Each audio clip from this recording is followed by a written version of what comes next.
I recently picked knitting back up after being away from it for years, and I expected to find it frustrating, slow, and awkward. Some of that was true, but I also learned a few things that completely changed how I approach knitting this time around. So today I want to share 5 things I've learned after returning to knitting. You might find this video helpful if you're also a returning knitter or if you're just starting out.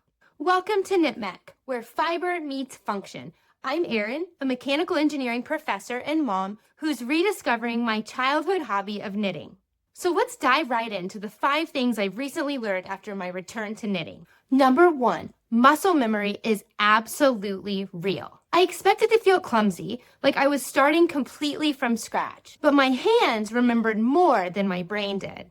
Things like tension, knit and purl motions, and even the overall rhythm of knitting came back so naturally, way faster than I expected.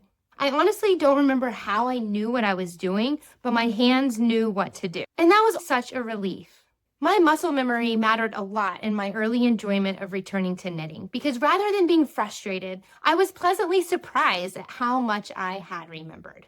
Instead of constantly thinking, why am I so bad at this? I just realized I was a little rusty and it would come back to me. This was a really comforting concept for me as a returning knitter because I felt like I already had this solid foundation that I learned as a childhood knitter. This was encouraging to me after coming back after a decades-long break from knitting. The time away didn't erase the things that I learned, and I didn't have to start from scratch. I wasn't starting from zero. I will say, however, my knitting endurance has absolutely had to be rebuilt. Those first few weeks when I would knit at an hour at a time, my hands were feeling the pain. I was using a lot of rustic yarns, and those were yarn types I had never used as a child. And I mean, I'm older than I was when I was a 10-year-old just knitting dishcloths. So the fatigue really sat in a meaningful way in those early few weeks.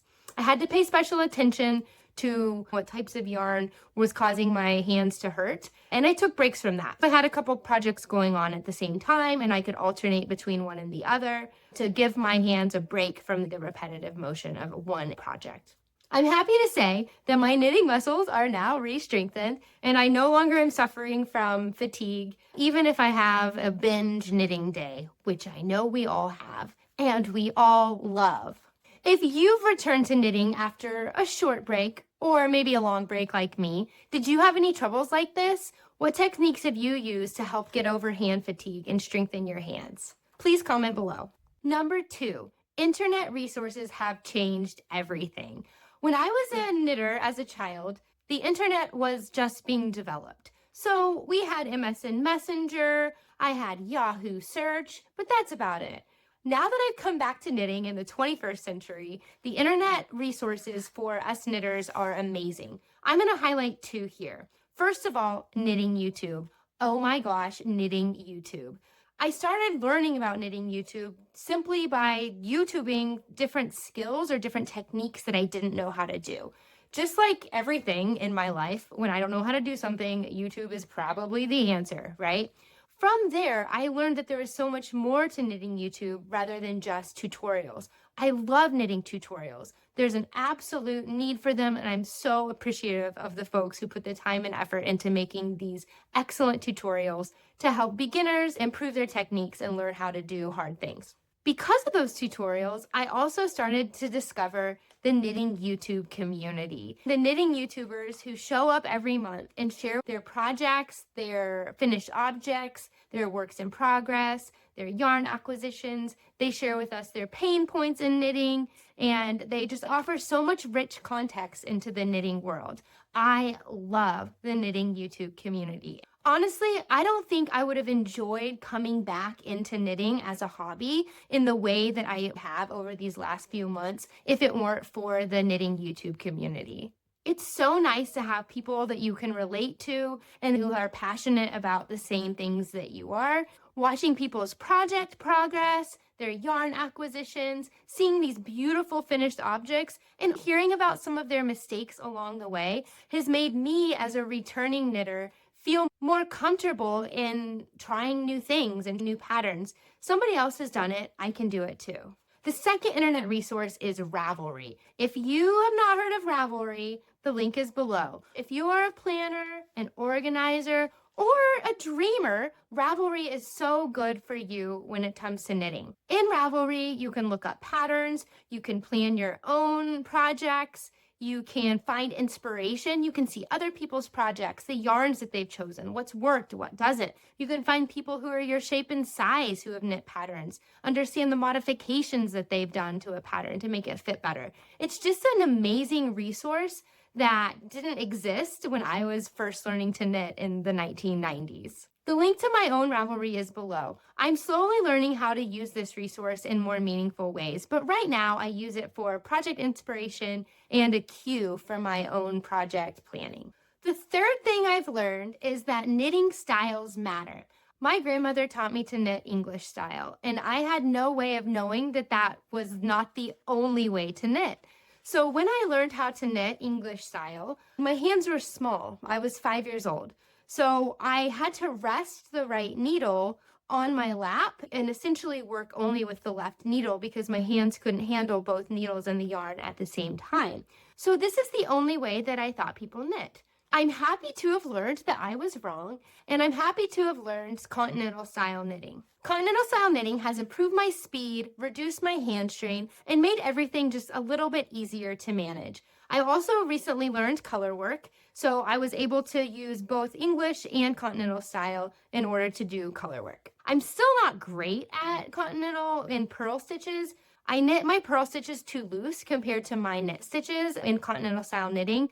But overall, I've enjoyed learning and using continental style knitting for the majority of my projects. So really, it's not about one style being better or worse than another, but just which type of knitting is best for me in a certain project in a certain situation. And it's been fun to learn about the different options, and I still have so much more to learn. It's also been a great reminder that even as adults, we can learn new things. Switching knitting styles doesn't mean I'm starting over. It just means I'm expanding my toolkit. So I'm curious, what style of knitting do you prefer? English, continental, some combination, something else that I don't know? And did you choose that style intentionally, or were you taught that single style and stuck with it? Number 4, knitting can fit into my current life situation. Like most people, I'm busy. I've got a full-time job, kids and a husband at home, and life can get hectic. But I realize that knitting doesn't actually require more time, but I can be strategic about when I'm knitting and how I'm using time between activities and put needles into my otherwise idle hands. When I first imagined coming back to knitting, I imagined long evenings of me sitting and enjoying sipping on a hot beverage with my feet up for hours on end. But that is unfortunately just not my reality at this point in my life, and that's okay. But waiting for that perfect situation to knit would mean that I wouldn't be knitting at all. So instead, I stopped waiting. I stopped trying to plan out when I was going to knit, and I just had my needles with me in a 15-minute car ride, in a Zoom call, when I'm waiting for my kids to leave the house because everyone knows that takes much longer than it should, and even at my kids' sporting events. If I had a simple enough project, I'm absolutely able to be fully engaged in the game while also having knitting needles in my hand. Does that mean that I get some weird looks from the other moms? Absolutely. Does it mean that I care at all? Absolutely not. I am knitting a sock, ma'am. Thank you very much. So once I recognized that knitting could fit into my current life, it became a lot easier to enjoy it and to make progress. I still love to have an evening where I can sit on the couch and knit, but that's not every evening, and that's okay. I think eventually I want to have some sort of a segment of me knitting in all of these weird places and trying to video people when they look at me knitting in these very weird places. They're probably just jealous. They probably want a hand-knit sock. The last and probably most important lesson I've learned since returning to knitting is that perfectionism will make me quit again. I'm a female engineer. Perfectionism is typically in our blood. I've spent a lot of my adult life pushing back against perfectionism. And as I started knitting, I felt it creeping back into my life. I was overly critical, ripping out too much for a single tiny mistake that nobody would notice, and comparing my work to other people's. And every time I did that, the joy of knitting became a little bit less. And those moments meant that knitting became less relaxing, less about fun and enjoyment, and more about rigor and precision. And I have enough of that in my life. I need knitting to be my happy place. Letting small mistakes go is what actually keeps projects moving. Handmade doesn't mean perfect. That's a mantra that I need to continue to say to myself. Handmade doesn't mean perfect. It means handmade. What a blessing it is to be able to make something out of yarn that you can wear on your body. Who cares if there's a single mistake in it? Who cares if you've rode out? Who cares if your hem isn't perfect? The reality is a finished, imperfect project will always be better than a perfect project that never leaves the needles.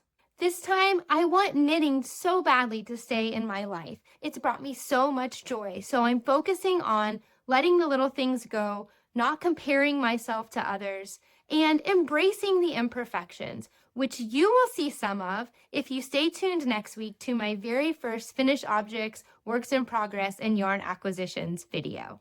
So if you're coming back to knitting or just finding it for the first time as an adult, then please join me in this journey. If you enjoyed this video, please subscribe and check out the other videos that I've linked below. And I'd love to hear from you in the comments. What's one thing knitting has taught you? Whether you've been knitting for decades or whether you're coming back to it like me. Happy knitting!